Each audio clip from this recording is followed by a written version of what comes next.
A poor girl is selling oranges at a traffic light, holding a handmade sign. When a young billionaire CEO approaches, she cries out, "Help me, please, I need to pay for my mum's surgery." As he looks at the photo she's holding, he recognizes the face of his ex-wife and is shocked. The gray sky over New York City seemed to mirror Blake Hamilton's mood on that fall morning. Despite being 38 years old and having a fortune estimated in the billions, there was a void no business acquisition could ever fill. Blake adjusted his cashmere coat, an unconscious habit whenever he was nervous, and continued his solitary walk. 3 years ago, he had adopted this strange ritual.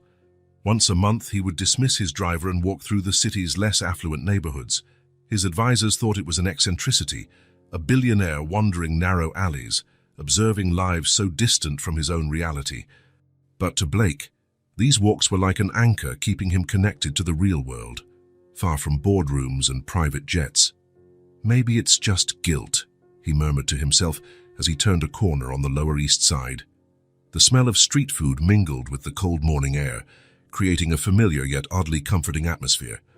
That was when his eyes caught a flash of bright orange across the street. A small makeshift stall, built from wooden crates, displayed several oranges arranged in neat piles. Behind them stood a girl who looked no older than 6, carefully organizing the fruit with meticulous attention. Blake couldn't explain what drew him to that particular scene. Maybe it was the contrast of the dark, curly-haired child against the city's grey backdrop, or perhaps the fact that she was there alone, selling fruit on a Thursday morning when she should have been in school. He crossed the street almost without thinking. As he approached, he noticed a hand-lettered sign with bright, uneven letters only a child could have made. "Help my mum, please.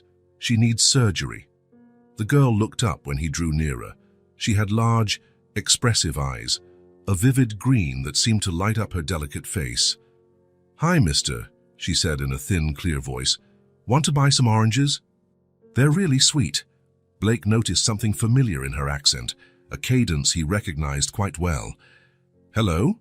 he replied with a kind smile, crouching down so he was at her level. "Why aren't you in school today?" The girl bit her lower lip, a gesture that gave Blake a strange sense of déjà vu. "Mommy's sick, really sick. Today she couldn't get out of bed," the child explained with a seriousness that didn't match her age. "So I came to sell oranges. I need to save money." There was a dignity in that small figure that made Blake's chest tighten. Children shouldn't have to carry such heavy burdens. "How much are your oranges?" he asked, and pulling out his wallet. "3 for $5, she answered promptly, her eyes gleaming with hope. "But if you buy more, I can give you a discount." Blake smiled. "I'll take them all." The girl's eyes widened in surprise and suspicion. "All of them?" "All," he confirmed. "How much for the entire stock?" The child furrowed her brow, clearly doing some complicated mental math. "I have 34 oranges, she finally said. That would be, let's say $60, Blake suggested, knowing it was far more than their actual worth. The girl nodded vigorously, her curls bouncing. "Wow, that's a lot of money," she exclaimed with genuine admiration. "It's gonna help my mum a lot." Blake took a few bills from his wallet and handed them to the child. She accepted them carefully, as though they were made of glass. "I won't be able to carry all the oranges right now," he explained, "but you can keep them and sell them to other people."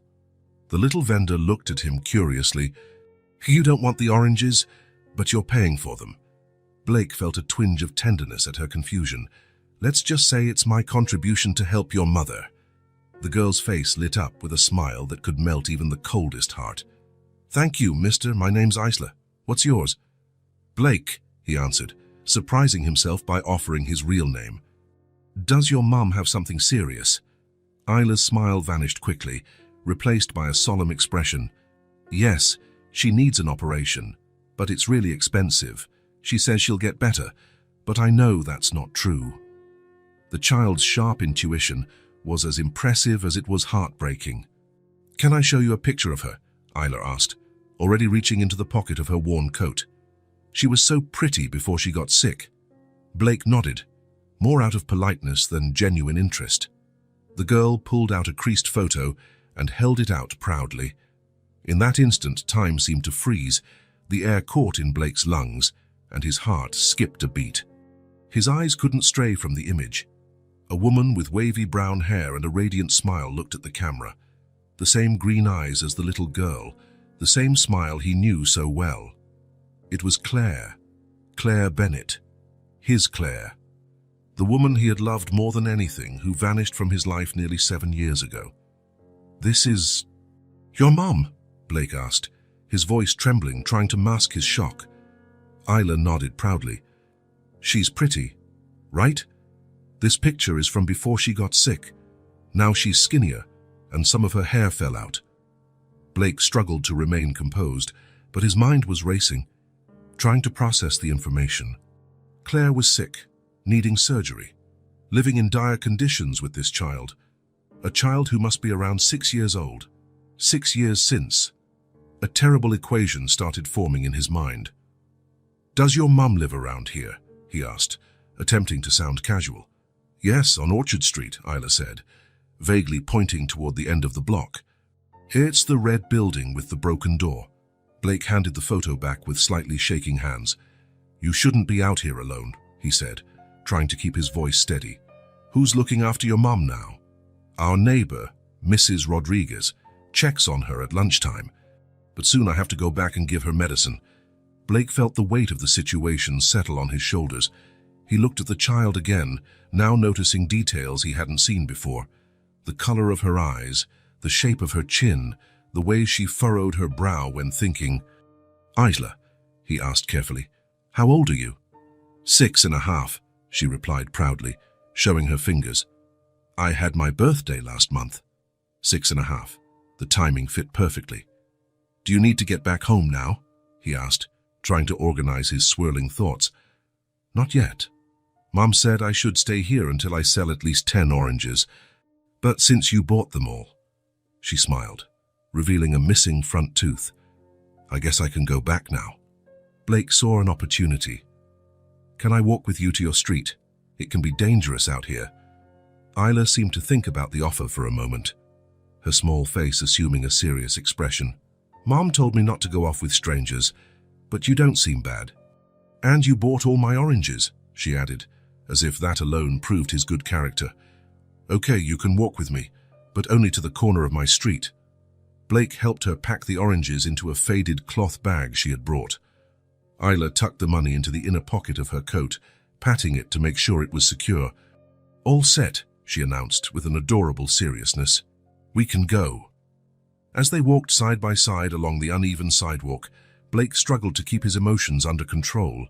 If his suspicions were correct, this child walking beside him might be...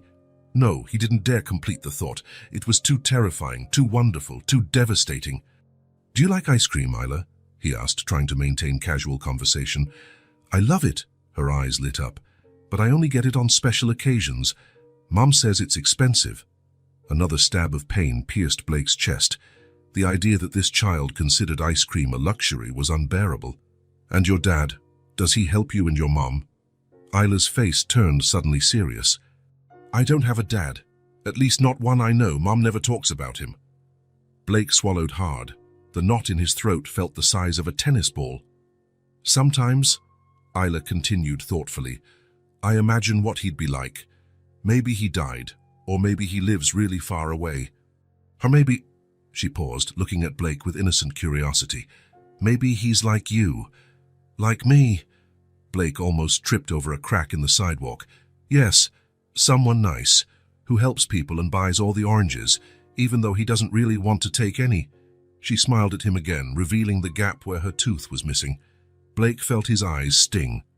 He blinked rapidly to push back the tears that threatened to form.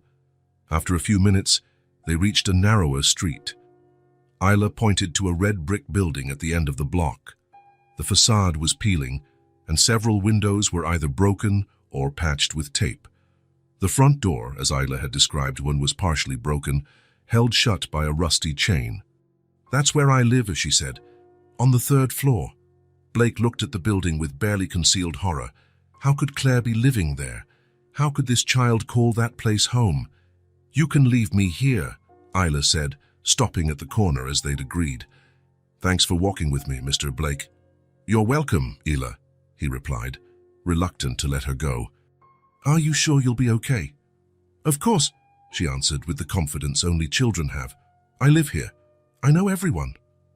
Blake hesitated, seized by an almost irresistible urge to follow her inside, to see Claire with his own eyes, to demand answers.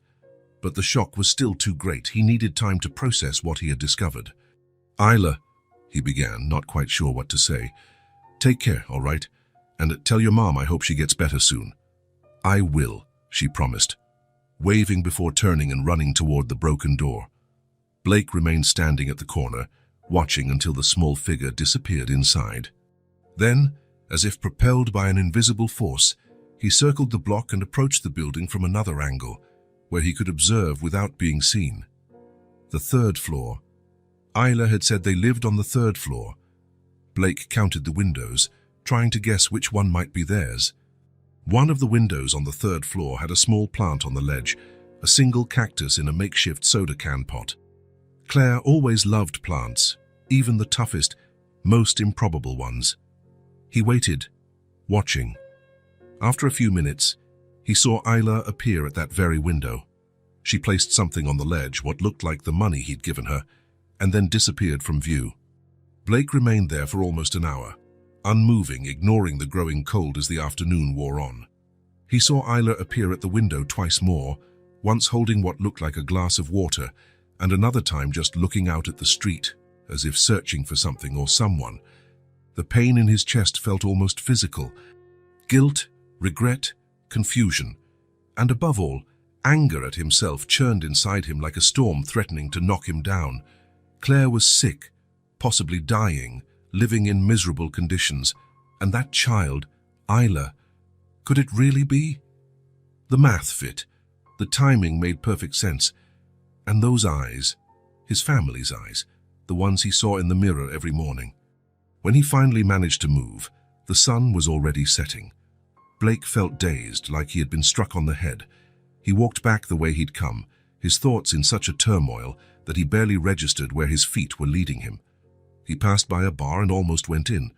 One drink or many seemed like the perfect answer at that moment. But then the image of Isla popped into his mind, counting her oranges so carefully, saving the money for her mother's surgery. Claire's surgery. No, he didn't deserve the temporary oblivion alcohol could give. He kept walking. By the time he stopped, he was standing in front of his building on Park Avenue, a brutal contrast to the building he'd been watching just hours before. The doorman greeted him respectfully, but Blake hardly noticed, heading straight for the private elevator that would take him to the penthouse. In his luxurious apartment, with panoramic views of Central Park, Blake went straight to the bar and poured himself a whiskey. He downed it in one gulp, welcoming the burning sensation in his throat, a pain more bearable than what he felt in his chest. Claire, he murmured into the empty apartment, what have I done to you? He poured himself another drink but didn't drink it. He just held the glass, staring at the amber liquid as though it contained the answers he so desperately needed. A million questions swirled in his mind. Why had Claire never told him about the pregnancy? Why had she vanished without a trace? How had she ended up in such a desperate situation? And Ela, sweet, brave Ela, could she truly be his daughter? Blake set the glass down, suddenly disgusted with himself. What right did he have to feel anything now? He had chosen his career, his ambition, his empire. Claire had been collateral damage in his relentless climb to the top. With heavy steps, he walked to his study and sat at the mahogany desk that had cost more than many people earned in a year. He opened a drawer and pulled out a small velvet box. Inside lay an engagement ring that had never been given. A solitary tear slid down his cheek as he stared at the jewel, which symbolized promises never made, a future he had sacrificed on the altar of his ambition. In that moment, alone in his palace of solitude, Blake Hamilton made a silent vow. Tomorrow, he would go back. Tomorrow, he would find the courage to face the ghosts of his past and perhaps redeem himself for 7 years of absence. But for now, the guilt was too heavy to carry. For now, he needed to gather the shattered pieces of his soul, broken by the sight of that bright-eyed little girl and her ailing mother. What he didn't yet know was that this chance encounter had changed his life forever, that nothing would ever be the same, that the man who woke up the next morning would not be the same one who walked the streets of the Lower East Side that day. Blake Hamilton, the lonely billionaire, had finally found something his money could never buy, the chance to fix the greatest mistake of his life. Blake didn't sleep that night. His attempts were cut short by nightmares in which a green-eyed girl accused him of abandoning her, while Claire lay dying in a hospital bed. By 4 in the morning, he gave up. He got up, went to the window, and stared at the city that never sleeps, a view he once found comforting, but which now seemed to mock his solitary wealth. The phone rang at 6, as always. It was Janet, his assistant of over a decade, reminding him of the meeting with Japanese investors scheduled for 9. "Cancel it," he said, his voice hoarse from exhaustion. "Excuse me?" Janet rarely heard him cancel anything, especially a meeting of that caliber. "Cancel everything, today and tomorrow." "Blake, these investors came from the other side of the world. Tell them I'm sick, a family emergency, whatever it takes." There was silence on the other end of the line. Janet knew him too well. "Is everything all right?" she finally asked, genuine concern in her voice, something few people in his life ever showed him. "No," he admitted, "but maybe it will be soon." He hung up before she could ask more questions. He felt strangely light after making that decision. For the first time in years, maybe decades, his professional commitments felt insignificant compared to what he had discovered. Blake took a quick shower and dressed differently from his usual style. No tailored suits or Italian leather shoes. He chose dark jeans, a simple shirt, and sneakers. He wanted to appear approachable, not intimidating. In the mirror, a tired face stared back at him, eyes revealing a sleepless night and deep worries. "You can do this," he told his reflection without much conviction. He left the apartment and, instead of calling his driver, hailed a cab. His first destination wasn't Claire's building but a grocery store on the way. While the driver chatted about the morning traffic and the forecast for rain, Blake tried to recall what foods a child like Isla might enjoy. It had been a long time since he was a child himself, and it felt like a memory from another life. The supermarket was almost empty at that hour. Blake grabbed a cart and started filling it with basics: rice, beans, pasta, sauces, meat, fresh vegetables, fruit. He stopped in the dairy aisle, remembering how Claire loved Greek yogurt with honey. Had her preferences changed? He grabbed several just in case. In the cereal aisle, he froze at the endless array of colorful options. Which one would Isla like best? He decided to take 3 different kinds, imagining her delight at having choices, something clearly uncommon in her life. He added chocolate, cookies, ice cream, all the things every child should have without considering them luxuries. When he got to the checkout counter, his cart was so full he could barely push it. The young cashier raised her eyebrows at the sheer volume of items. "Big party?" she asked with a polite smile.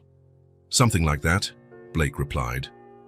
Leaving the store with heavy bags, Blake realized how impractical his plan was. How would he carry all of this up to the apartment?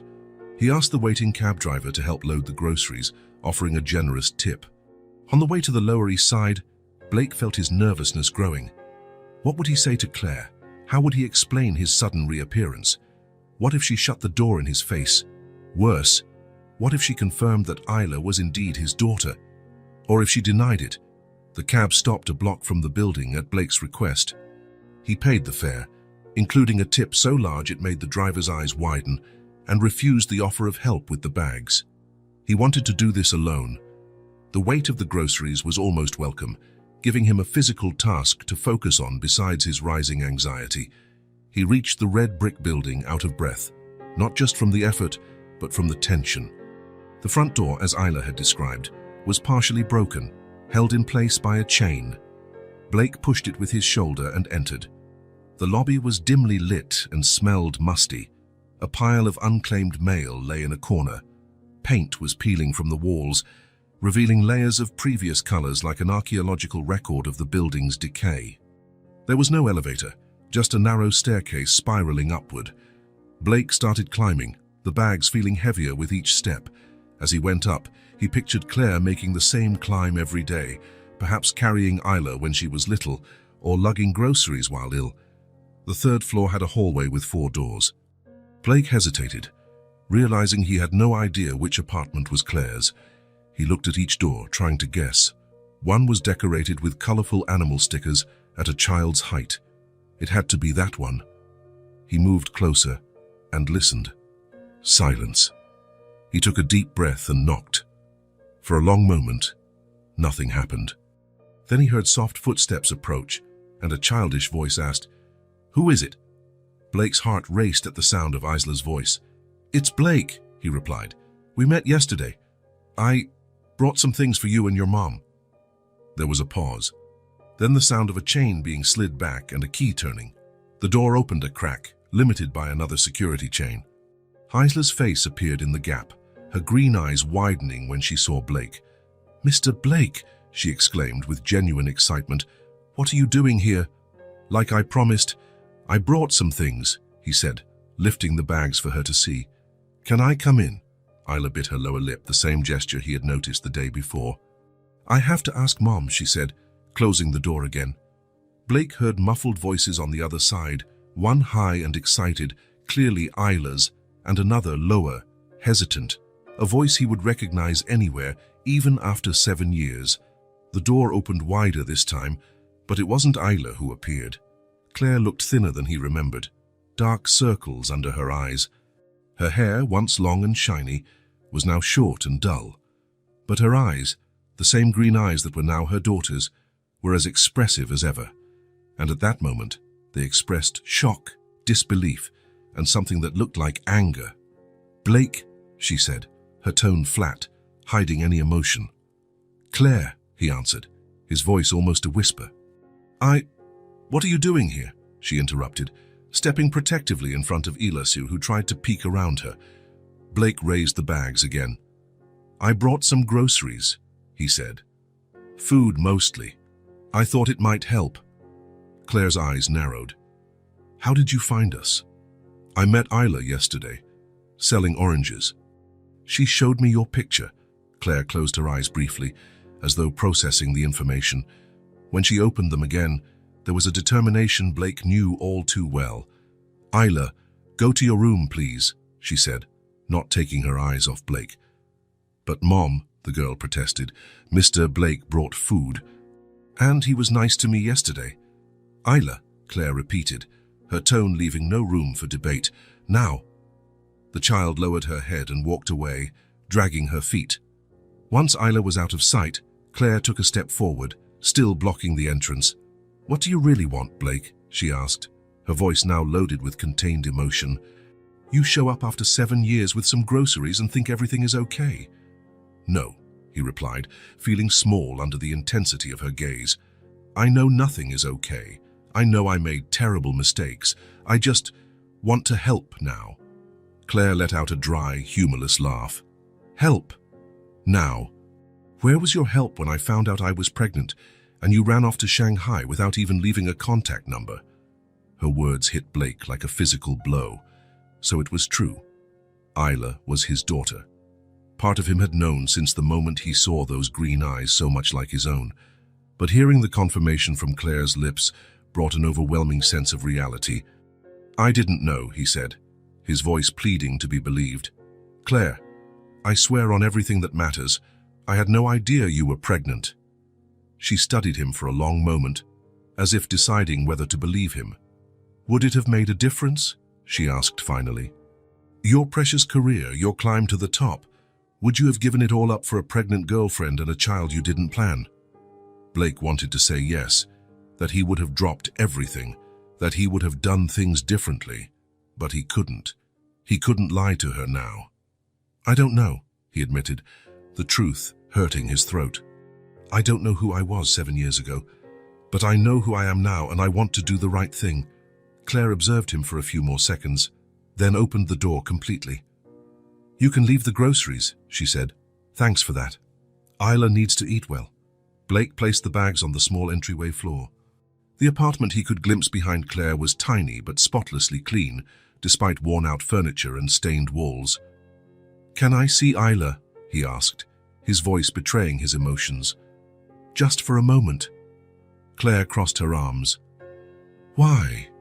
So you can disappear from her life again? I won't disappear, Blake promised. Never again. Words, she said wearily. You were always good with those. A coughing fit interrupted her. Claire covered her mouth with her hand, her frail body shaking with the effort. Blake took a step forward, instinctively wanting to help, but she raised her hand to stop him. I'm fine, she said once the coughing subsided, though her pallor suggested otherwise. You're not, Blake insisted. Isla told me about your condition, about the surgery you need. Claire's face hardened. I don't need your charity. It's not charity, he insisted. It's responsibility. She's my daughter, Claire. I have both a right and an obligation to help. A right? Her voice rose dangerously. What right do you have over a child you've never met, never saw growing up? You didn't hold her when she had a fever, or comfort her when she had nightmares. You weren't there for any birthdays, any Christmases, any important moments in her life. Every word was a stab in Blake's chest. The worst part was that she was absolutely right. None, he admitted, his voice almost inaudible. I have no rights. But Isla has every right to a better life than this. She has the right to a healthy mother, and you... He hesitated, aware he was treading on dangerous ground. You have the right to proper medical care. Claire leaned against the doorframe, suddenly appearing exhausted. The brief burst of anger had consumed what little energy she had. It's too late, Blake, she said, her voice now more sad than angry. Too late for many things. A lump formed in his throat. Too late for the treatment. Maybe for that too, she answered vaguely. But I was talking about us, about trusting you again. I'm not asking you to trust me, Blake said, just to let me help. For Isla. Hearing her daughter's name seemed to affect Claire. Her expression softened slightly. Mom? Isla's voice drifted from the hallway behind her. Can I come out now? I want to see what Mr. Blake brought. Claire closed her eyes for a moment, as though mustering strength. When she opened them, there was a resigned look in them. Yes, honey. You can come. Isla appeared at her mother's side almost instantly, as if she'd been waiting right there in the hallway. Her eyes lit up upon seeing the bags. Wow, is all that for us? Blake couldn't hold back a smile at her excitement. Yes, it's all for you. Isla immediately began rummaging through the bags, exclaiming joyfully at the colorful cereals and the ice cream, which she quickly took to put in the freezer before it melted. Claire watched with a complex expression, a mixture of reluctant gratitude and lingering mistrust. When Isla disappeared into the tiny kitchen with the ice cream, Claire turned to Blake. I don't want her getting attached to you, she said quietly. Not if you're going to vanish at the first opportunity. She has enough problems without adding a father who just showed up. The words hurt, but Blake knew she was right. I won't vanish, he repeated, looking her directly in the eyes. I know I can't prove that now. I can only ask that you let me demonstrate it with actions, not words. Claire didn't respond immediately. Isla returned, holding an open tub of ice cream with a spoon sticking out. Want some, Mr. Blake? She offered, extending the spoon toward him. It was such an innocent, generous gesture, this child who had almost nothing offering to share her first treat, that Blake felt tears prick his eyes.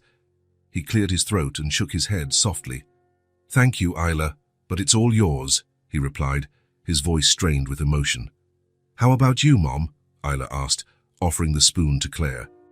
A tired smile briefly lit Claire's face. Just a little bit. She leaned forward and tasted the ice cream her daughter offered. For a fleeting moment, her expression brightened, and Blake could see a hint of the Claire he'd once known, young, full of life and dreams. It's delicious, she told her daughter, who beamed with satisfaction.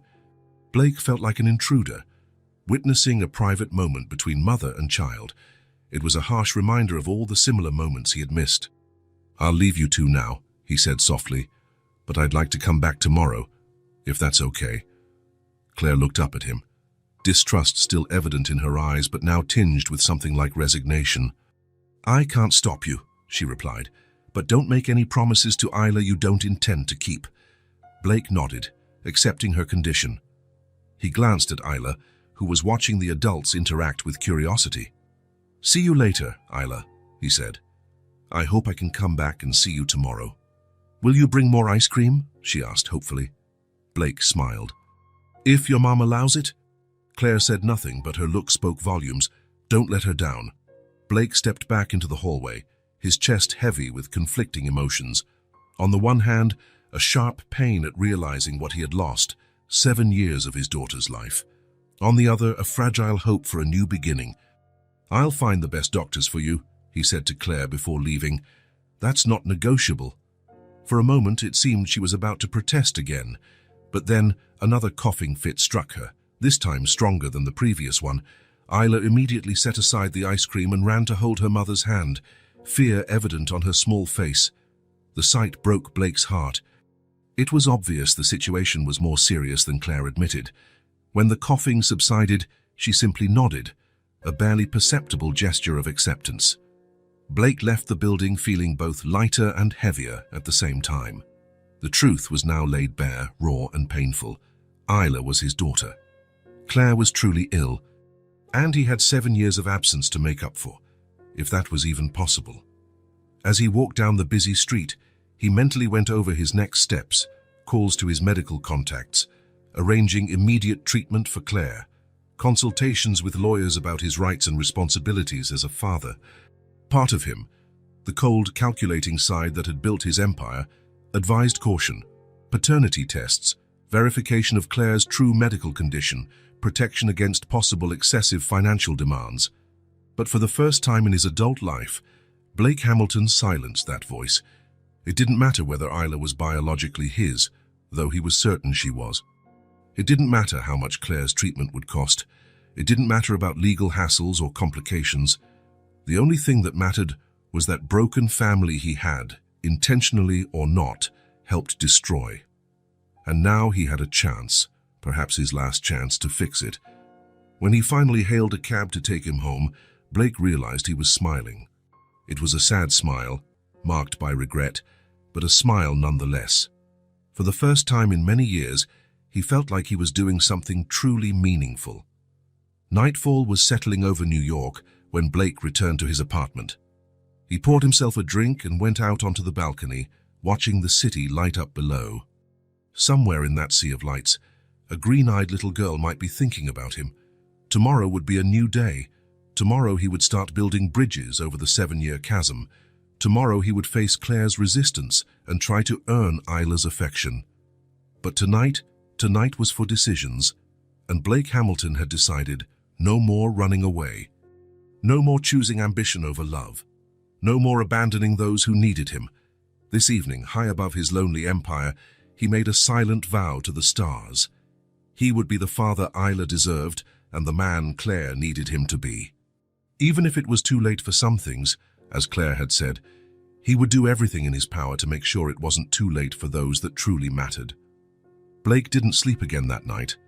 His attempts were interrupted by thoughts of Claire and Isla, of lost time, of Claire's health condition that she tried to hide, but which was obvious in every tired movement, every labored breath. At 5 in the morning, he gave up trying. He went to his study, turned on his computer, and began researching the best hospitals in the city, specialists for every possible condition Claire might have. Without knowing her exact diagnosis, he prepared for every possibility.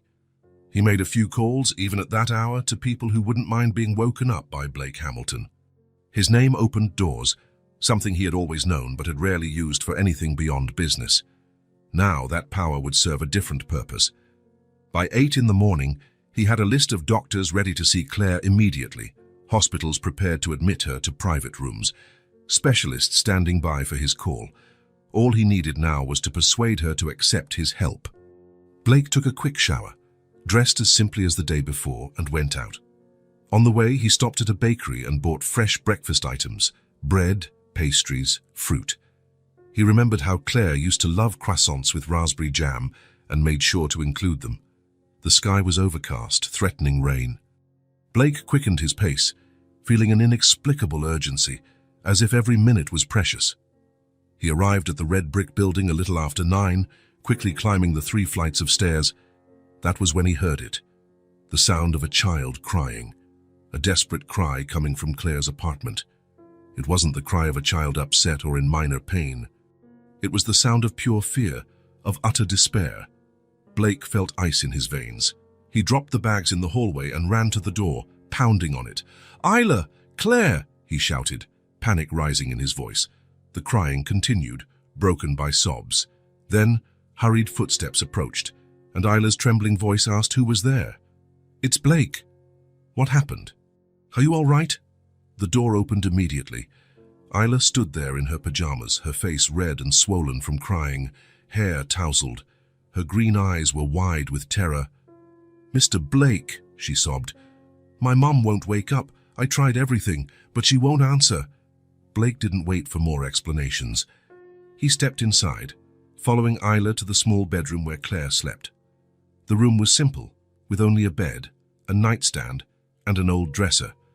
Water stains marked the walls, but they were adorned with colorful drawings.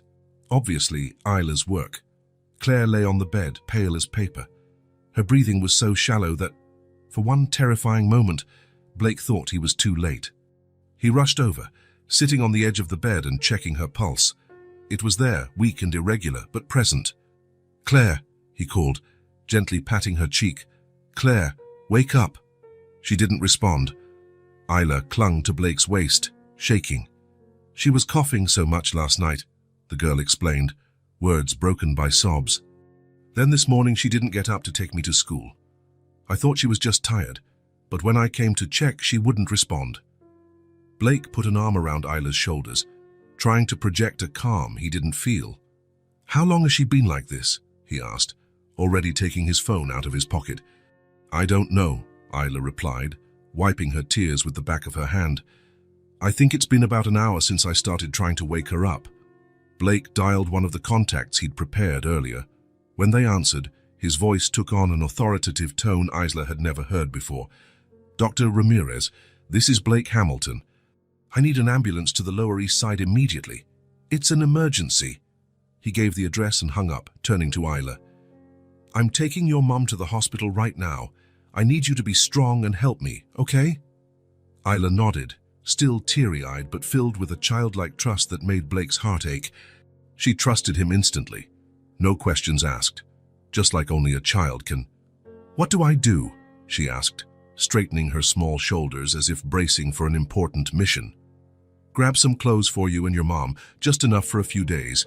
Toothbrushes, a comb, anything important. Can you do that?" Isla nodded again and ran off to fulfill the task. Blake turned back to Claire.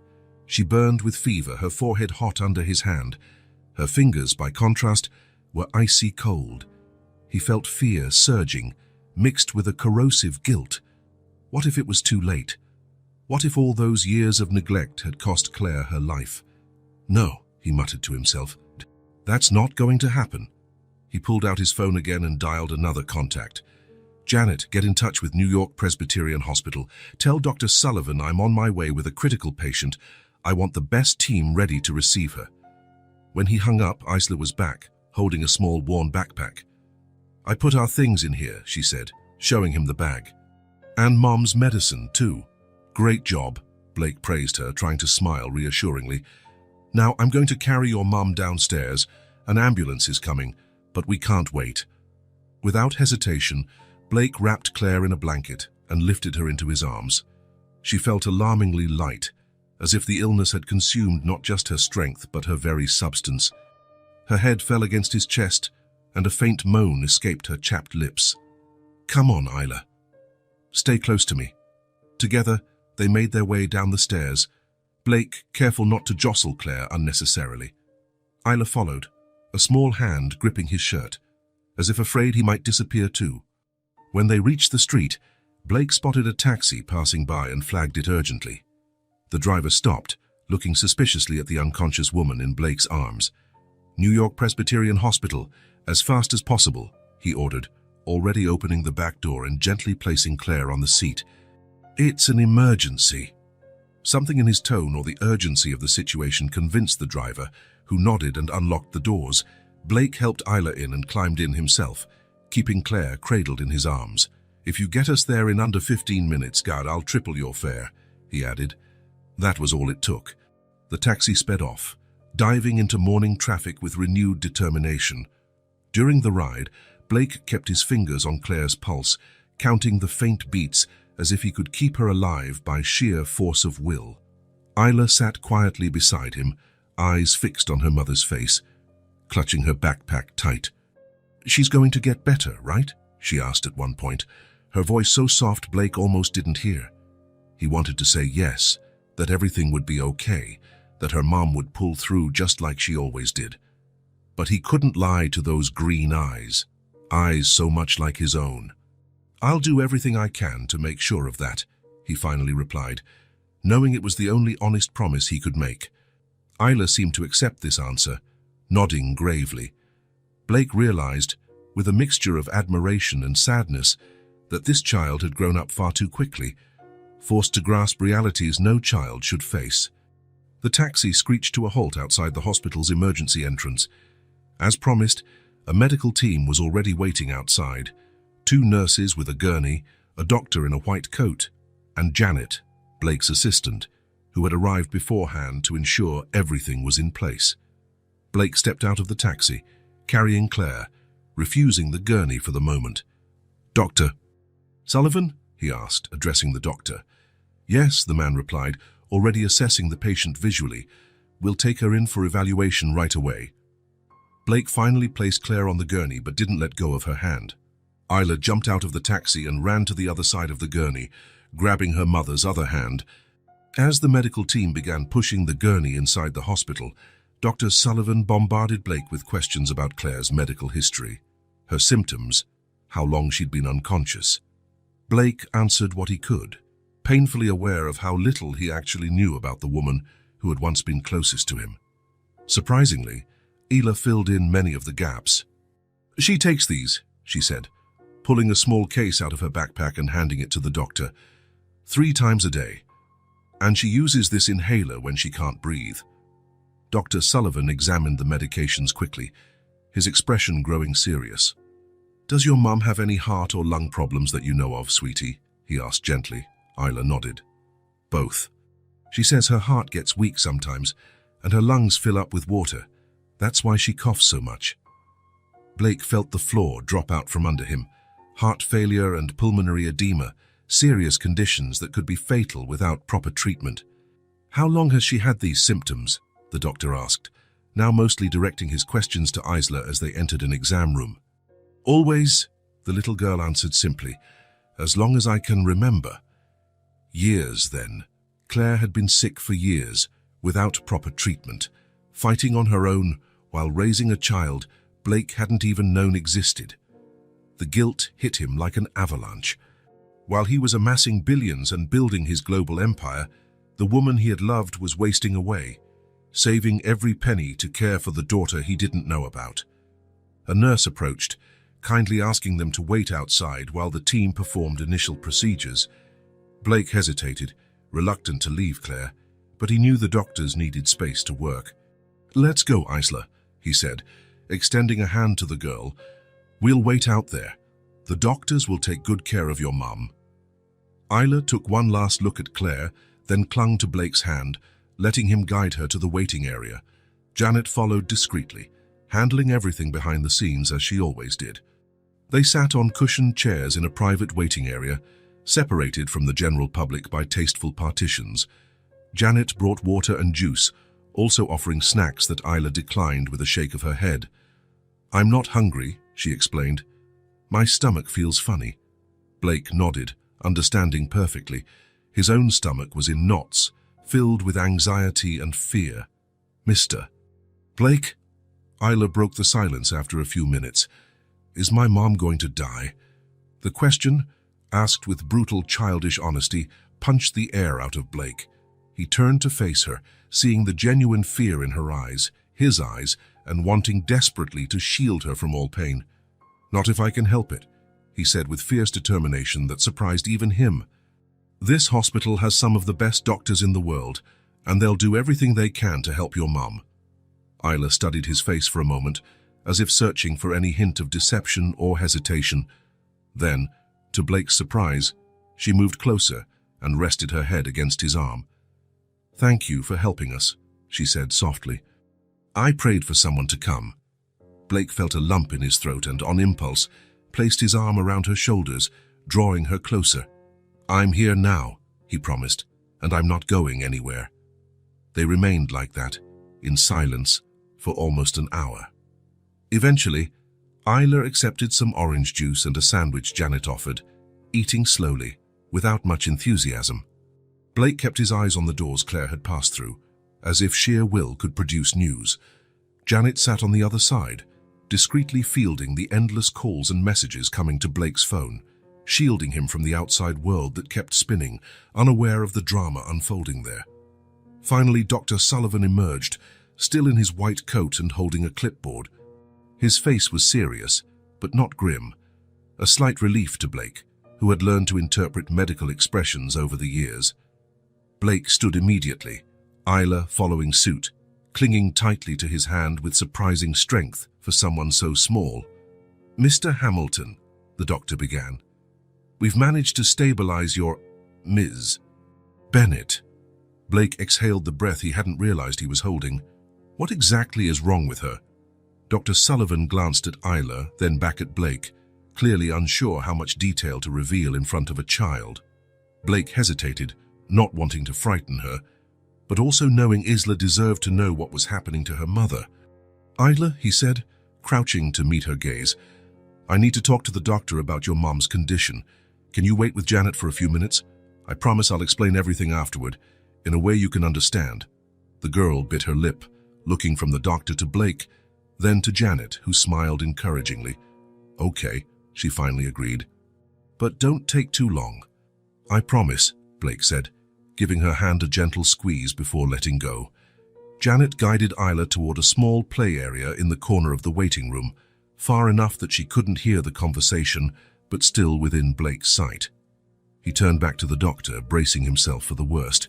"How serious is it?" he asked directly. "Doctor." Sullivan didn't hesitate. "Serious, but not hopeless. Miss Bennett has dilated cardiomyopathy with resulting congestive heart failure. She also has significant pulmonary edema and signs of bacterial pneumonia, which appears to be the immediate trigger for her current decompensation." Blake absorbed the information, his mind automatically sorting through options the way it did in business. Prognosis. With immediate and aggressive treatment, the chances are good. We've already started broad-spectrum antibiotics for the pneumonia, along with medication to improve her heart function. The pulmonary edema is responding to diuretics. And long-term. The doctor hesitated slightly. Cardiomyopathy is a chronic condition.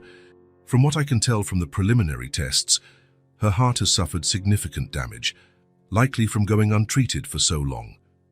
Will she need a transplant? Blake went straight to the point. "It's too early to say for sure, but it can't be ruled out. For now, we need to focus on stabilizing her and treating the pneumonia. I recommend a series of more detailed tests once she's strong enough to handle them." Blake nodded, already making mental decisions. "Do whatever it takes, Dr. Sullivan. Cost is not an issue. I want the best team, the best specialists, the best treatments available. If there's any experimental option that might help, I want to know about it." "Understood, Mr. Hamilton. I've already alerted our cardiology team. Dr. Patel, the department head Jan, is on his way. When can I see her?" "Soon. We're moving her to the ICU for at least 24 hours of close monitoring. After she's settled, we'll allow brief visits." Blake thanked the doctor, who promised to return with updates. Alone for a moment, Blake allowed himself to feel the full weight of the situation. Claire could have died today. Probably would have, if he hadn't shown up. The thought was unbearable.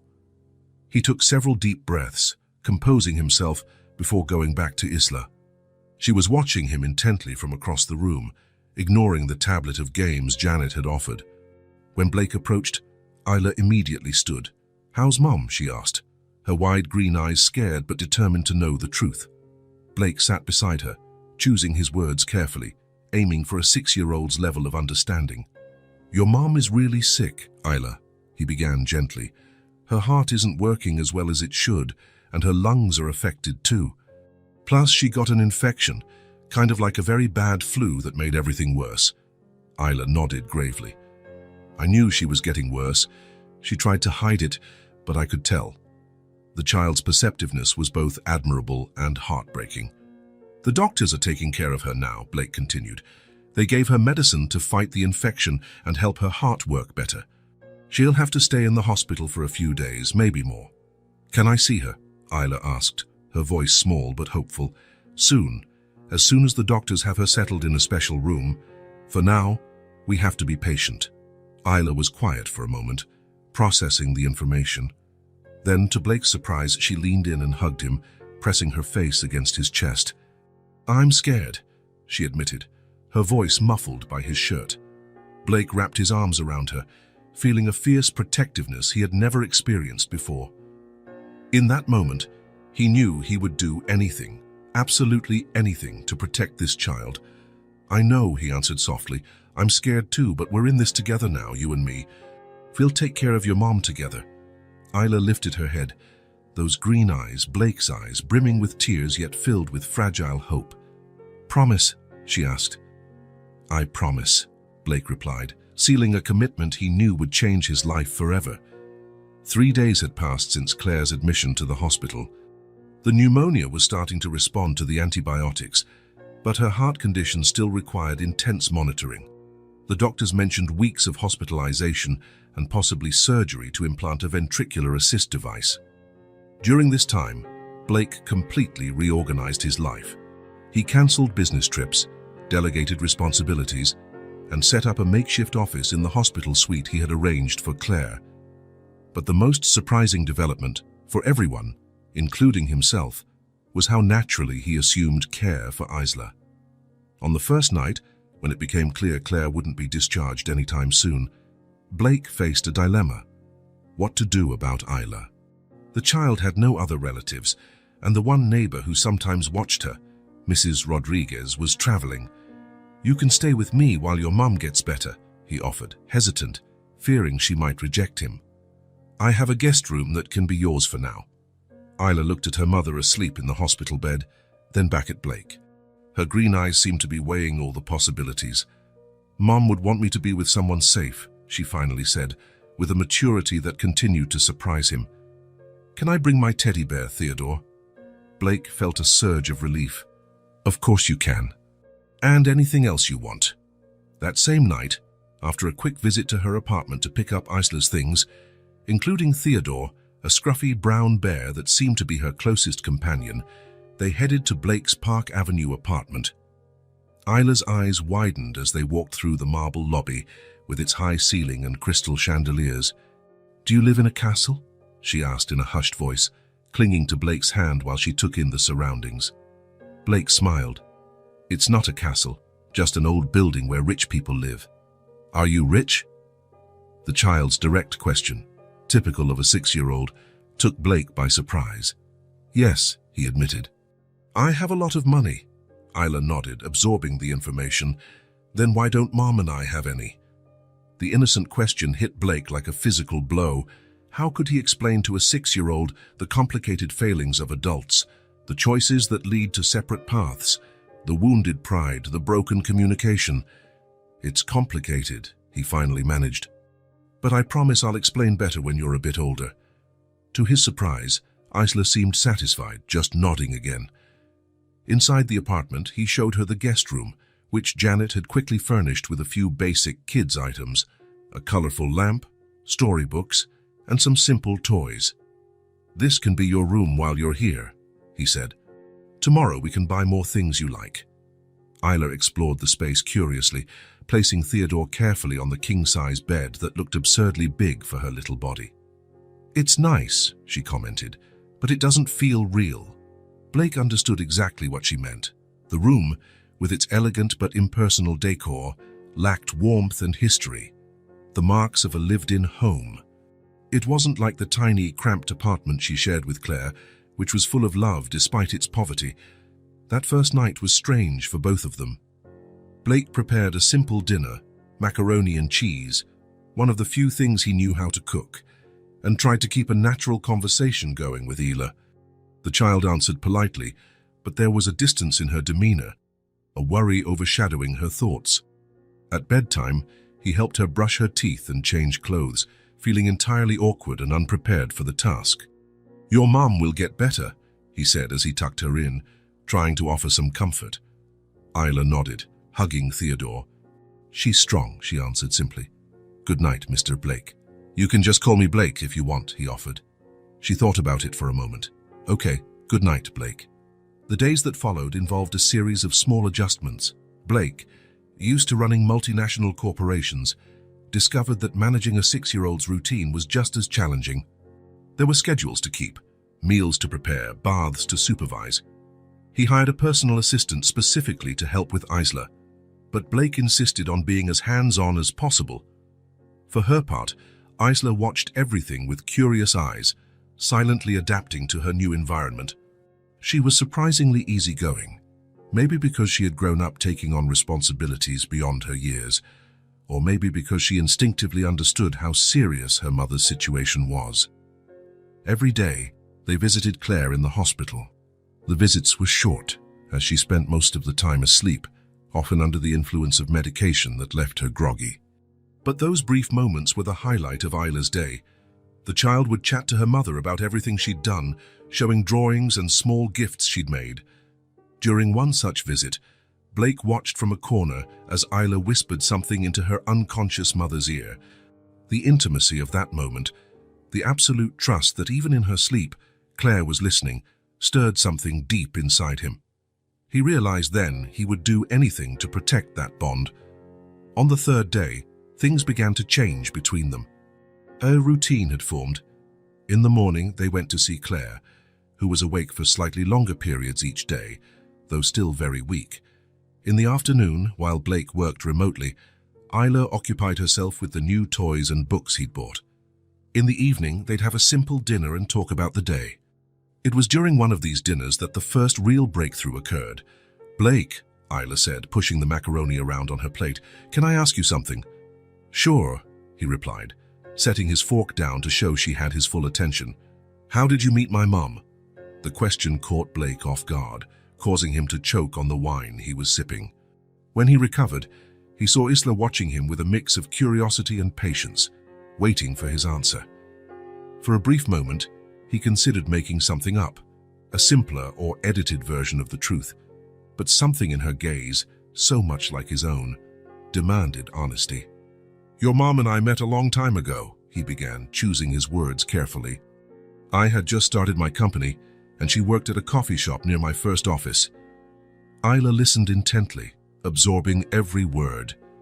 "Every day, I went there for coffee, and every day she gave me this special smile only she could give," Blake continued, feeling a pang of nostalgia and sorrow. "One day, after almost a month, I finally got the courage to ask her out." "Did she say yes?" Isla asked, leaning forward, completely engrossed in the story. "Not the first time," Blake said, smiling at the memory. "She said she was too busy, so I asked again the next day and the next. By the fourth day, she finally said yes, just so I'd stop asking." Isla giggled, a crystal-clear sound that lit up the usually quiet apartment with unexpected joy. "We dated for almost 2 years," Blake went on, now entering more difficult territory. "They were the best years of my life. Your mom is special. She has a way of making any place feel like home." "I know," Isla said, nodding knowingly. "She makes the best hot chocolate in the world, even when we don't have real chocolate." Blake felt a lump form in his throat. "That sounds exactly like her." "And then?" Isla pressed. "Why didn't you stay together?" Blake took a deep breath. This was the hardest part, but he knew he owed the truth to this child. "I made mistakes, Isla, big ones. My company started growing, and I let work become more important than anything, more important than your mum, more important than building a life together. I traveled constantly, and I was barely there when she needed me." Isla kept her gaze fixed on him without judgment, just trying to understand. "In the end, I got a business opportunity in China and accepted it without really discussing it with her. It was supposed to be 6 months but ended up being a year. When I came back, she was gone," Isla concluded. Blake nodded, amazed at her insight. "Yes, she was gone. I lost her because of the wrong choices I made. Silence hung between them as Isla processed the information. Then, to Blake's surprise, she reached out and gently touched his hand. "But now you're here," she said simply, "and you're helping Mom. And you're taking care of me." Blake felt tears burn at the corners of his eyes. "Yes," he managed to say, "I'm here now, and I want to do things differently this time, if your mom will let me. If you'll let me." Isla considered this with the seriousness of someone much older than 6. "I think you deserve a second chance," she finally declared. "Everyone does if they're really sorry." Something shifted between them in that moment. It wasn't a dramatic revelation or an instant transformation, but the beginning of trust, still fragile but real. A bridge beginning to form over the gulf of lost years, supported by honesty and Blake's genuine desire to do better. Later that night, when he tucked Isla into bed, she asked him to read her a story, and for the first time, she allowed him to sit at the edge of the bed instead of on the chair farther away. A small gesture, but it meant everything. "This was your mum's favorite story when we were younger," Blake said, showing her the book he'd chosen, a classic children's tale he remembered Claire mentioning once. Isla's eyes lit up at this unexpected connection to her mom. "Really? She never told me that." "There are lots of things you two still have to discover about each other," Blake said softly. "And plenty of stories we can create together from now on." As he read, he watched Isla's eyes grow heavy until she finally drifted off. Theodore clutched to her chest. Blake stayed there for a long time, gazing at the face of the daughter he was only just beginning to know, awed by how someone so small and fragile could hold such strength and wisdom. Day by day, small moments like that built a bond between them that Blake had never experienced before. A bond forged not from grand gestures or expensive gifts, but from steady presence, honesty, and the simple routines they shared. The quiet affection that grew, solid yet gentle, like a plant seeking sunlight after a long time in the dark. A week had passed since Claire's hospitalization. Her health showed encouraging signs of improvement, although the doctors remained cautious. The lung infection responded well to antibiotics, and the heart medication seemed to be stabilizing her condition, at least for the time being. For Blake and Isla, those days created a near-familial routine. Mornings began with breakfast together. Blake had learned to make fun-shaped pancakes that made Isla smile. Then they would visit Claire at the hospital, spending a few hours by her side. In the afternoons, while Blake worked in his makeshift office, Isla colored or read the new books he'd bought for her. Evenings brought simple dinners, followed by bedtime stories. Gradually, the awkward moments became fewer, and a genuine connection began to blossom. Isla no longer hesitated to ask for help when she needed it, and Blake no longer felt entirely lost in taking care of her daily needs. On this particular night, while waiting for a pizza delivery at Isla's request, they sat in the spacious living room overlooking Central Park. Isla was busy drawing, her tongue peeking out in concentration. Blake was on his laptop, occasionally glancing up to watch her. "What are you drawing?" he finally asked, curious about her intense focus. Isla held up the paper to show a simple yet expressive sketch of 3 stick figures. One large, one medium, and one small, all holding hands. "It's us," she explained. "Me as Mom and you." Something twisted in Blake's chest, a feeling for which he had no name. It was both painful and comforting. "That's a beautiful drawing," he said, his voice slightly husky. "Can I keep it when you're done?" Isla nodded, resuming her work with renewed dedication. A few minutes later, she broke the silence with a question that seemed to come out of nowhere. "Blake, do you think my dad is dead?" The question hit him like a punch to the stomach. He closed his laptop slowly, buying time to think. Isla was watching him with those inquisitive green eyes, his eyes awaiting his response. "Why do you ask that?" he managed finally. Isla shrugged, but there was tension in her small shoulders that betrayed her casual tone. "Sometimes I think he must be, because if he wasn't, why would he never look for us? But other times," she paused, looking back at her drawing, "other times I think maybe he just didn't care enough." Blake felt as though something were being ripped out of his chest. The idea that his daughter had spent years imagining her father as dead or, worse, uncaring was almost unbearable. "What does your mum say about him?" he asked cautiously, aware that he was treading on extremely delicate ground. Isla lifted her eyes again, and the simplicity of her answer was more devastating than any elaboration. "Mom never talked about my dad. I never knew who he was."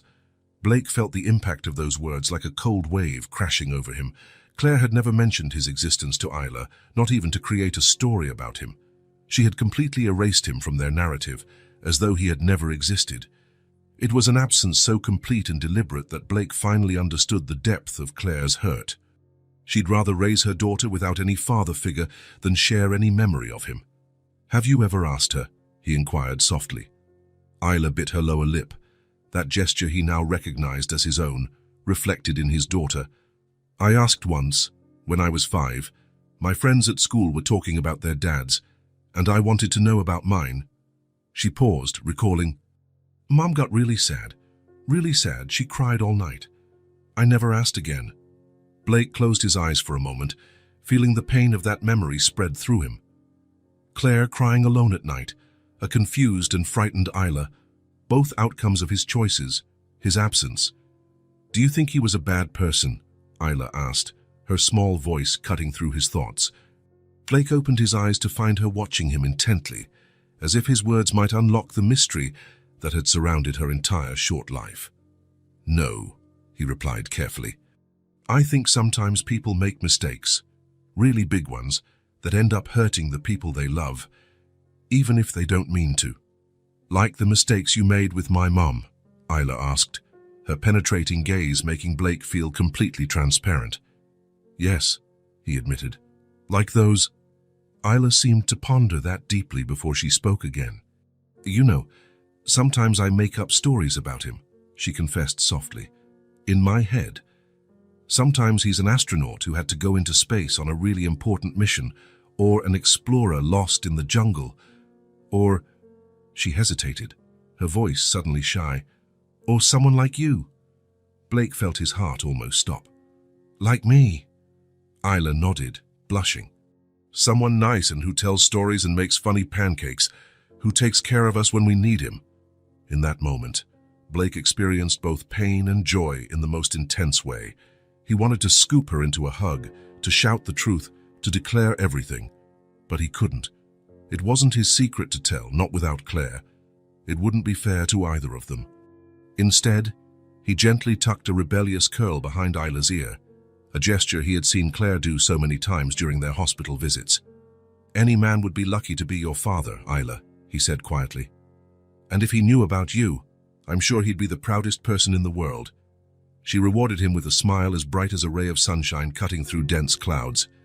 Their conversation shifted to lighter topics when the pizza arrived, but something deeper had changed between them. A stronger understanding, a more solid trust. Blake knew he had been tested in some way, and for now, he had passed. Later that night, after tucking Isla into bed, Blake sat in his office with an untouched glass of whiskey, reflecting on everything he had learned. Through subtle questions during the week, through conversations with Janet, who had dug into Claire's background, and now through Isla's revelations, Blake had pieced together a grim picture of the years that had passed. When Claire disappeared from his life, she had been in the early stages of pregnancy, probably not even aware of it at first. Once she did know, she chose to face it alone rather than look for him. She moved multiple times, took precarious jobs while her health slowly deteriorated. There were periods with no fixed address, nights spent in shelters, real hunger when money ran out before the month's end, a constant battle against a healthcare system that provided inadequate support. And throughout it all, there was Isla, a child growing up in conditions no child should ever endure, yet somehow developing a resilience, intelligence, and kindness that defied her circumstances. Blake raised his glass, watching the lamp's light refract in the amber liquid. His fortune, his empire, all seemed suddenly empty compared to what he could have had, to what he could have given them. That night, alone in his luxurious office, he made a silent vow that went beyond his previous promises. His mission wasn't just to fix the past, though that was still crucial. It was to build a future. A future where Isla would no longer have to invent stories about an absent father. A future where Claire wouldn't have to carry her burdens alone until she collapsed. A future where they could be the family they were meant to be all along. While Claire slept in her hospital bed, slowly regaining her strength, and Isla dreamed in the next room, Blake finally understood his true purpose. It wasn't to create wealth, build companies, or accumulate power. It was to love and protect these two people who, even in his absence, had shaped him completely. And he promised himself, with every ounce of determination he possessed, that as long as he lived, they would never again know hunger, homelessness, or abandonment. They would never fight alone. They would never fear tomorrow. That promise, made in the silent hours of the night, sealed a transformation that began the moment he first saw Isla's green eyes selling oranges on a random street corner in New York. The hospital room was quiet that morning, save for the steady beeping of the machines monitoring Claire's vital signs. Blake sat in the chair beside her bed, focused on his laptop while she slept. 2 weeks had passed since she'd been admitted, and the doctors were pleased with her progress. The pneumonia was fully under control, and her heart condition was stable, though long-term treatment options needed to be discussed. Isla was at school. Blake had found a private institution near the hospital that agreed to enroll her mid-semester. Initially hesitant, the girl adjusted surprisingly well, especially after Blake explained they could visit Claire every day after school. A subtle movement in the bed caught his attention. Claire shifted slightly, her fingers twitching on the white blanket.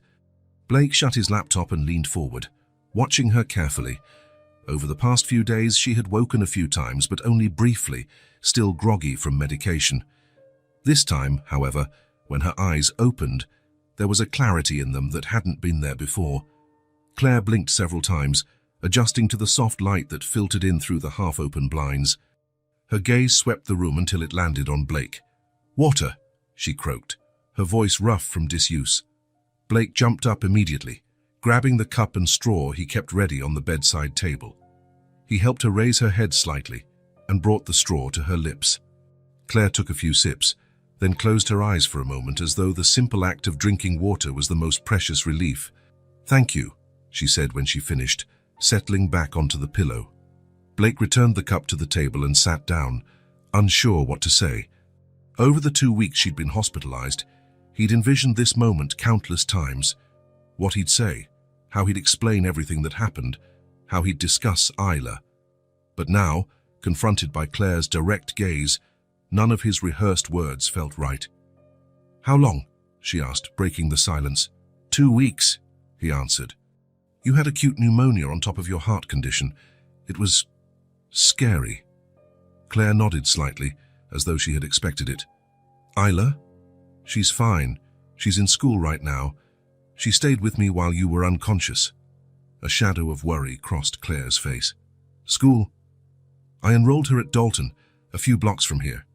It's a good school. She's adapting well, all things considered," Blake explained, attempting to reassure her. "We've been visiting you every day." Claire was quiet for a few moments, processing. When she spoke again, her voice was stronger but laced with suppressed emotion. "Thank you, you saved my life, but old wounds still exist." The honesty in that statement cut deeply. There was no open accusation in her tone, but a clear acknowledgement that gratitude didn't erase the past. "I know," he replied, equally honest. "I don't expect you to forget or forgive easily. I just want to help, however I can." Claire studied him for a moment, her green eyes so much like Isla's, searching his face as though looking for something specific. "Why?" she finally asked. "After all this time, why now?" Blake could have said many things, mentioned the chance encounter with Isla, or talked about seeking redemption or regret. But he chose the simplest truth. "Because I finally understand what really matters," he said. "And it's none of the things I spent years chasing." Claire didn't respond, but something in her gaze softened almost imperceptibly. She turned her head toward the window, watching the blue sky and drifting clouds. "Did the doctors say when I can go home?" she asked after a moment. Blake hesitated.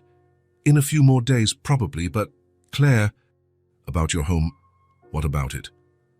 I moved your and Isla's things into an apartment I rented near here, temporarily, he explained cautiously. I thought it would be more practical during your recovery, being close to the hospital and Isla's school. He braced for anger, righteous indignation that he'd taken such a major step without consulting her.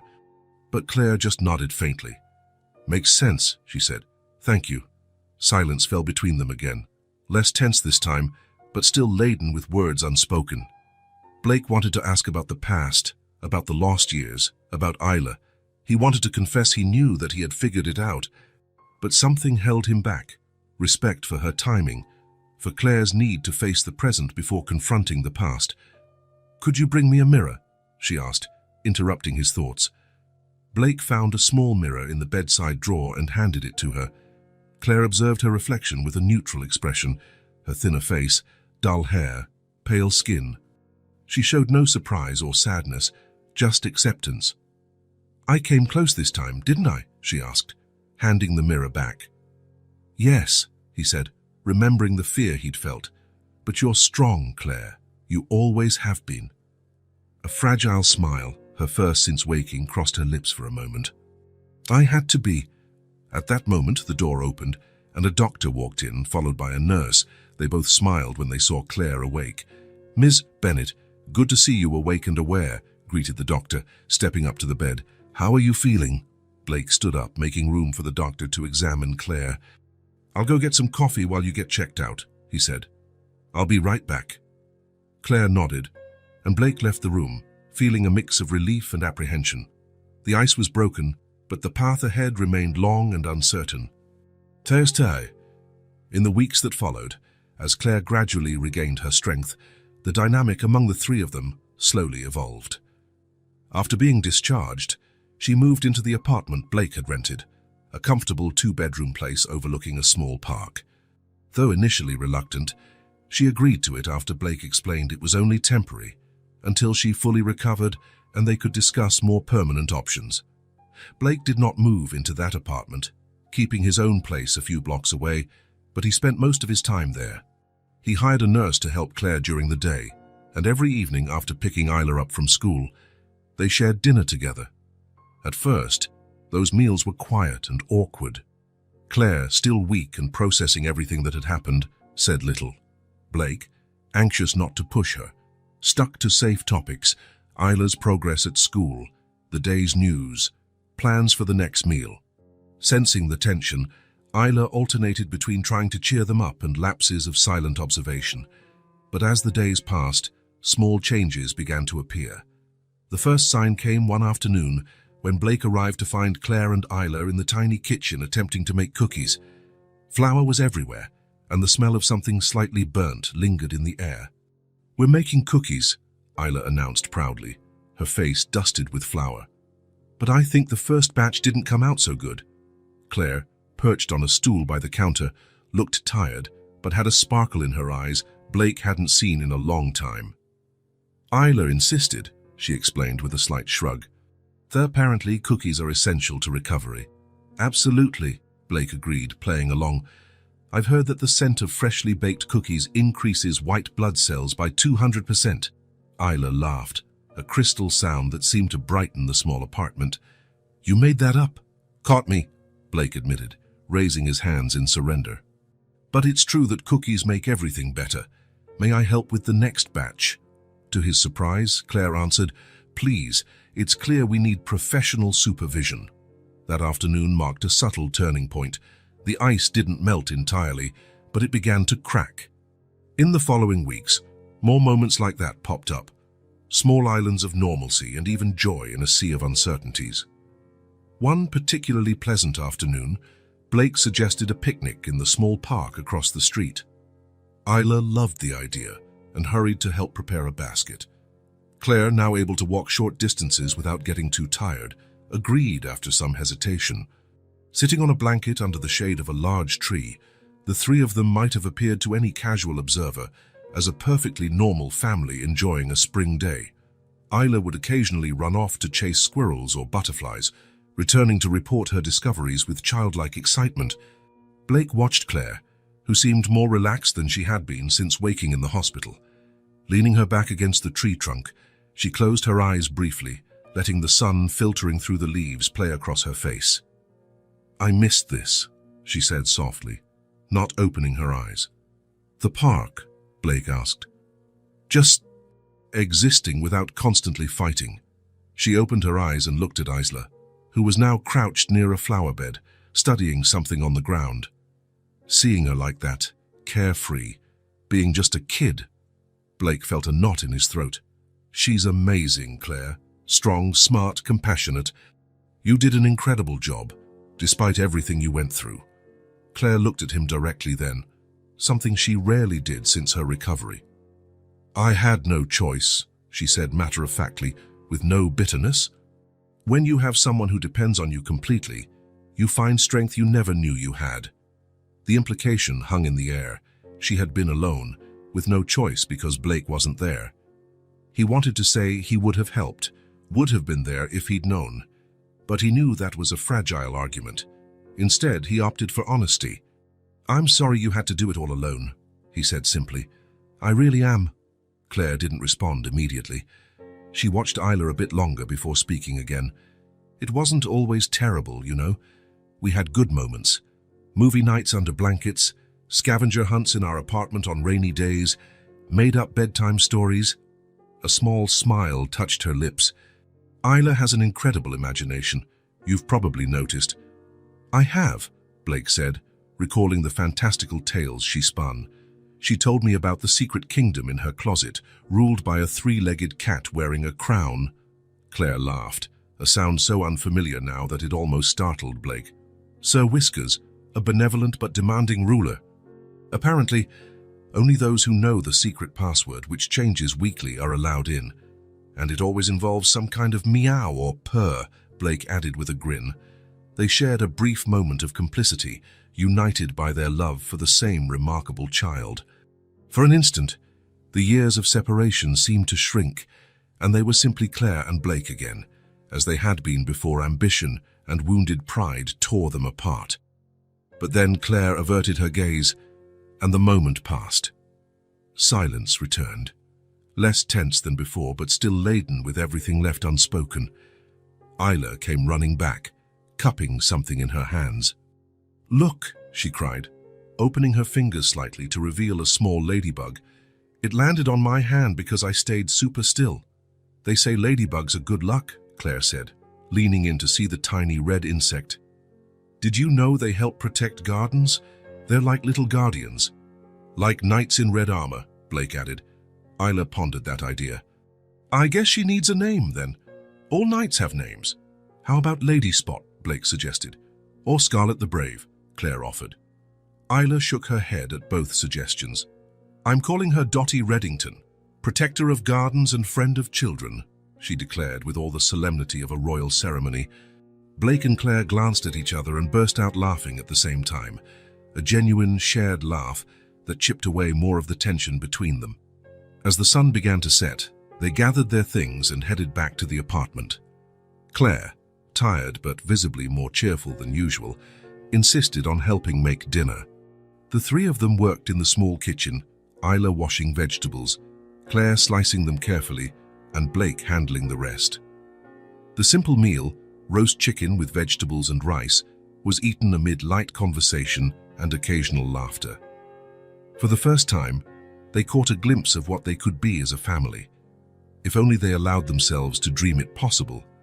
Later, after Isla went to bed, Blake and Claire sat on the apartment's small balcony, watching the city lights begin to sparkle against the darkening sky. Blake handed her a cup of tea, chamomile with a hint of honey, just the way she used to like it. "Thank you," she said, accepting the cup. The word carried more meaning than simple gratitude for tea, and they both knew it. "For you and Isla, I'd do anything," he replied, settling into the chair beside her. Claire studied him over the rim of her cup as she took a sip. "You've changed," she observed quietly. Blake thought for a moment. "I think so. Or maybe I just remembered who I really am, underneath all the layers I built up over the years." "These past years haven't been kind to me," Claire said after a pause, "physically and emotionally. I have scars, Blake. Many you can't see." "I know," he said softly. I don't expect them to vanish overnight, or that a single picnic could erase years of struggle. I only hope that with time we can build something new, something good for Isla. Claire nodded, turning her gaze back to the city before them. She likes you, she said. I've never seen her connect so quickly with someone. Blake felt his heart tighten at that statement. The bond he'd formed with Isla was the most precious treasure he had now. She's extraordinary, he said, and she deserves the best we can give her. Claire didn't reply right away. When she finally did, her voice was so soft it was almost lost to the night breeze.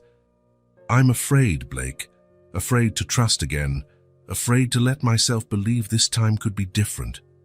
The raw honesty in her confession touched Blake profoundly. It was the first time since she woke up that she'd really opened even a small window into her feelings. Your fear is justified, he acknowledged. I can't promise I'll never disappoint you again, but I can promise I'll do everything in my power to be the person you and Isla deserve. And I understand if you need time, lots of time. Claire looked at him then, really looked, as if seeing beyond the surface, beyond the successful businessman, beyond the ex-boyfriend who had hurt her. For a moment, Blake felt utterly exposed, all his flaws and fears laid bare. One day at a time, she finally said, her voice steady despite her exhaustion. That's all I can offer right now. For Blake, it was more than enough. It was a beginning, a small, fragile beginning, but a real one. The start of something that, with care and patience, might grow into something beautiful and lasting. Sitting side by side on the balcony, watching the city that never sleeps, they allowed themselves, perhaps for the first time, to imagine a future different from what they'd envisioned. A future where old wounds could heal, where pride and fear wouldn't dictate their choices, where a makeshift family could find its way back to each other. A future that, despite its uncertainty, suddenly seemed possible. A month had passed since Claire's hospital discharge. Her recovery was steady, though slow. Weekly medical visits confirmed her heart was responding well to the treatment, but the doctors emphasized the need for ongoing care and the possibility of a future surgical intervention. During this period, the dynamic among the three of them had subtly transformed. Claire's initial mistrust toward Blake was gradually replaced by a reluctant acceptance of his presence in their lives.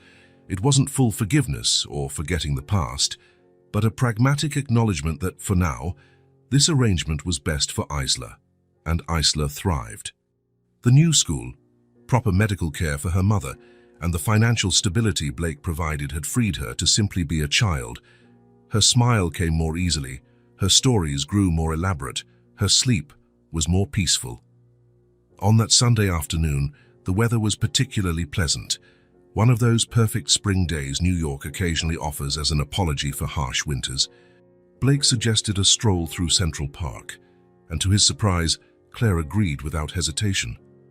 Isla needs some fresh air, she said simply, and so do I. They walked the winding paths of the park together, Isla running ahead, occasionally rushing back to show them an interesting leaf or a colorful stone she found. Blake and Claire followed in comfortable silence, occasionally commenting on the weather or Isla's latest discovery. When Isla stopped, enthralled by a group of ducks on one of the ponds, Blake used the moment to check on Claire. You don't have to worry so much, she said with a small smile. I'm not going to collapse in the middle of the park. Force of habit, Blake admitted. I spent a lot of sleepless nights at the hospital, hoping you'd... well, you know. Claire nodded, her gaze drifting to Isla, now trying to coax a squirrel closer with a piece of cookie she'd saved in her pocket. I never properly thanked you, she said after a moment. For everything you did for Isla while I was unconscious. Janet told me how you cancelled meetings, rearranged your entire life to look after her. It was nothing, Blake said automatically. Claire turned to look at him squarely. Don't do that, she said firmly. Don't minimize it. It was significant for Isla, and for me too. Blake felt the weight of those words. It was the first time Claire openly acknowledged the importance of his recent actions. You're welcome, he said simply. They continued walking, eventually finding a quiet spot under a large tree. Blake spread out the blanket they'd brought, and the three of them sat down to enjoy a simple picnic. Isla devoured her sandwich and apple in record time before asking permission to explore a small area nearby, always within sight of the adults. Left alone, a different kind of silence settled, denser, filled with unspoken words. Blake noticed Claire seemed uneasy, as if gathering her courage to speak. "I've been thinking a lot," she began, eyes fixed on Isla, who was now happily piling up small stones a short distance away. "About the past, about decisions." Blake felt his heart beat faster, but kept his expression neutral. "What kind of decisions?" Claire took a deep breath. "Why I left or to start with?" It was the first time they directly addressed the subject since Claire woke up in the hospital. Blake had avoided pressing her, respecting her pace, though his curiosity and guilt burned inside him. "You don't have to talk about it if you don't want to," he offered. "I do," she insisted, still not looking at him. "I think we both need this conversation," Blake nodded, waiting for her to continue. "I left because I didn't feel seen, much less loved," Claire said, her words now flowing more easily. "You never had time for me.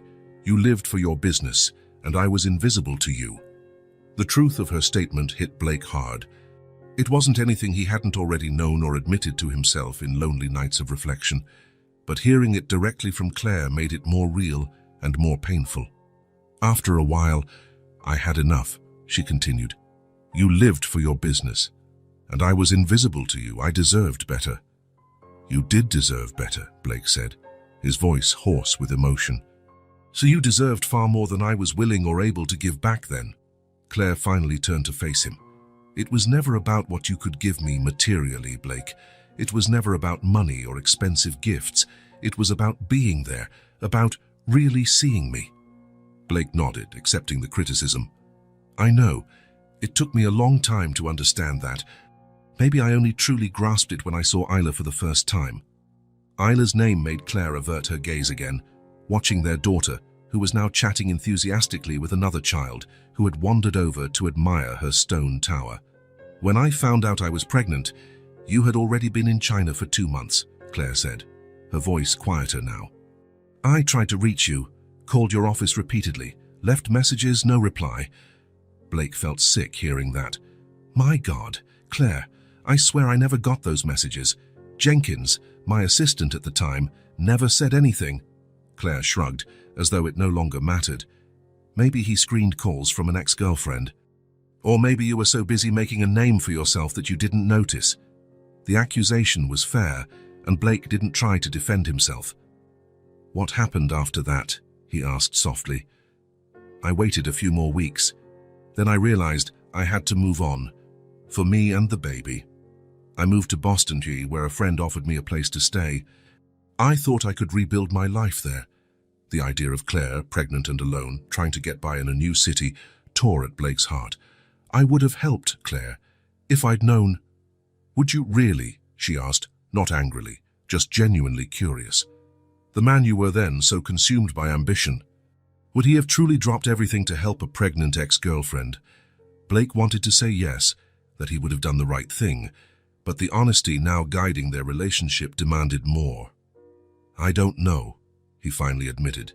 "I want to believe I would have, but the truth is I don't know who I was back then. Or rather, I do. I was someone obsessed with success, with approval from people who didn't really matter, someone who measured worth in dollars and cents." Claire seemed to appreciate his candor, nodding slightly. "That's why I never came back to tell you about Isla, even later on. The man I knew wasn't ready to be a father, wasn't ready to put someone else above his ambition." "And now?" Blake asked, almost afraid to hear the answer. Claire studied him for a long moment. "Now you're different. Or maybe you're who you always were, underneath all those layers. The man I saw taking care of Isla while I was in the hospital, who stayed up nights by my bedside, who rearranged his whole life without hesitation, that man could be a good father." Her words hung in the air, heavy with meaning. Blake's heart pounded. "Claire," he began, unsure how to continue. She lifted her hand to stop him. "Let me finish. There's something I need to say, something I should have said a long time ago." Blake nodded, respecting her request. Claire took a deep breath, looked once more at Isla, still lost in her own world of stones, then locked eyes with Blake, Isla is your daughter, Blake.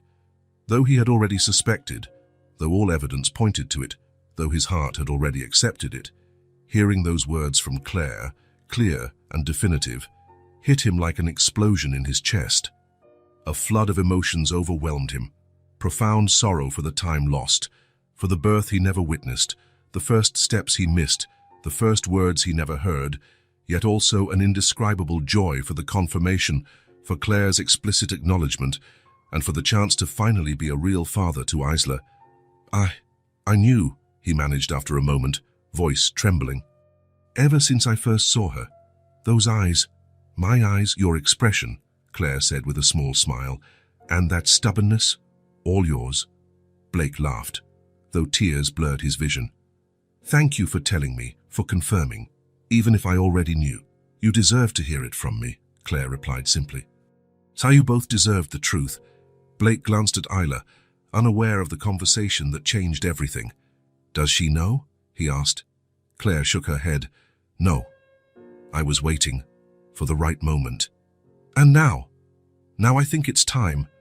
But we need to do it together, carefully. She has so many questions about her father. She's made up so many stories. I know, Blake said softly. She's shared some with me. A comfortable silence enveloped them as they watched their daughter. There was so much to discuss, so much to plan, legal matters, housing arrangements, how and when to tell Isla. But at that moment, it felt enough just to be there, together, witnessing the miracle they had created. I'm not promising anything beyond what I've already said, Claire warned after a few minutes. One day at a time, there's a lot of history between us, a lot of pain that's still healing. I know, Blake replied, and I'm not asking for more than that. Just the chance to be present, to be the father Isla deserves, and maybe, over time, build something between us. Not necessarily what we had before, but something new, something better. Claire nodded, seeming satisfied by his answer. A new beginning, then. A new beginning, he agreed. Isla chose that moment to come running back, eyes shining with excitement. I finished my sculpture, she announced proudly. For you have to come see it. Blake and Claire exchanged a quick look, full of unspoken promises, before getting up to follow their daughter. The sculpture was a tower of stones carefully balanced to form a precarious but impressive stack that defied gravity. It's beautiful, Claire praised, kneeling down for a better view. What does it represent? Blake asked, genuinely curious. Isla looked at him as though the answer was obvious. It's our family, silly. See? This big stone at the bottom is you, because you're strong and hold everyone up. The one in the middle is Mom, because she keeps everything connected. And this small one on top is me. Blake felt his heart swell at the simplicity and depth of her explanation. Without realizing it, Isla had created the perfect representation of what they were becoming, fragile, yet with the right balance and care, able to stand firm. It's perfect, he said, voice thick with emotion. Absolutely perfect. Claire reached out and took his hand, a small gesture but significant. It was the first time since this all began that she'd initiated physical contact. They stood side by side, watching their daughter place the final pebble atop her creation. In that simple moment, under the spring sun in Central Park, as Isla proudly presented her family made of stones, something finally shifted, fully and irrevocably. It wasn't the end of their journey, not by a long shot. There was still much to heal, much to build, much to learn about one another. But it was a beginning. A beginning without empty promises or unrealistic expectations. A beginning based on truth, finally brought into the light, allowing old wounds to dry and begin to heal. Blake looked down at their joined hands, then at Isla, feeling a certainty he'd never felt before. It didn't matter how long it took or what obstacles lay ahead. This was his family, his home.